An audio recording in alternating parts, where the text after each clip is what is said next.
Adapun tujuan praktikum kita pada kali ini yaitu jaringan epidermis yang menyusun daun rheodiscaler, fungsi jaringan epidermis yang menyusun daun rheodiscaler, dan yang terakhir yaitu mengenal organ-organ pokok yang ada pada tanaman tersi mais atau jagung.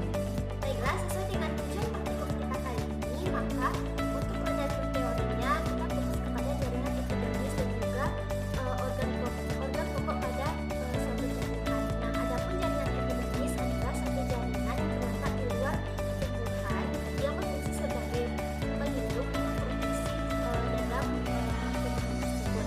Nah, kemudian adapun organ pokok yang akan kita pelajari pada praktikum ini adalah akar, batang, daun, tiga organ pokok yang juga nanti akan ditambah dengan bunga dan buah serta biji. Oke, penasaran kan? Mari kita lakukan praktikum. Baiklah, sekarang kita masuk ke alat dan bahan praktikum yang kita gunakan sekarang, yaitu yang pertama ada mikroskop cahaya, kemudian ada gelas objek beserta gelas penutupnya, kemudian ada pipet tetes dan ada beker gelas, kemudian ada silet. Nah, selanjutnya untuk bahan yang digunakan ada daun rheodiscaler dan tumbuhan jagung, dan juga kita menggunakan air. Baiklah, sekarang kita akan melakukan praktikumnya. Yang pertama itu ada bahannya rheodiscaler. Nah, di sini langkah kerja yang kita lakukan pertama itu membuat sayatan dari rheodiscaler. Kemudian sayatan tersebut kita letakkan di atas kaca objek dan dikasih sedikit air menggunakan pipet tetes. Lalu kita tutup dengan kaca penutup dan kita letakkan di atas meja berbarak, kemudian kita amati menggunakan mikroskop.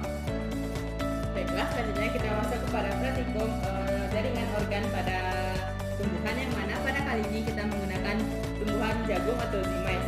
Nah, tumbuhan jagung ini terdiri dari beberapa organ. Pertama ada akar. Nah, akar ini berfungsi sebagai menyerap air dan mineral dalam tanah. Kemudian ada batang.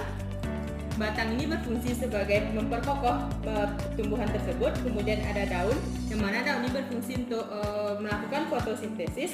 Kemudian ada bunga yang berfungsi untuk melakukan penyerbukan, dan hasil dari ini adalah buah yang mana berfungsi sebagai menyimpan cadangan makanan. Baiklah, berdasarkan hasil praktikum di bawah mikroskop tadi, didapatkan jaringan epidermis pada daun rheodiscaler, yaitu berbentuk heksagonal yang terdiri dari stomata yang berfungsi sebagai pertukaran gas seperti CO2 yang diperlukan dalam tumbuhan dan proses fotosintesis. Kemudian terdapat dinding sel yang memberi bentuk dan melindungi inti sel di dalamnya. Selanjutnya terdapat sitoplasma, cairan di dalam sel, tempat untuk organel sel menjalankan fungsinya. Selanjutnya yaitu sistem organ pada tumbuhan yang kita amati di sini, yaitu pada tanaman jagung, di mana pada tanaman jagung ini terdiri dari dua organ utama, yaitu ada generatif dan ada vegetatif. Organ vegetatif itu terdiri dari batang, daun, dan akar. Sedangkan pada organ yang generatif terdiri di sini ada dua, yaitu ada bunga dan juga buah. Baiklah, mungkin itu video kita mengenai jaringan dan sistem organ pada tumbuhan. Nantikan video selanjutnya dari kami.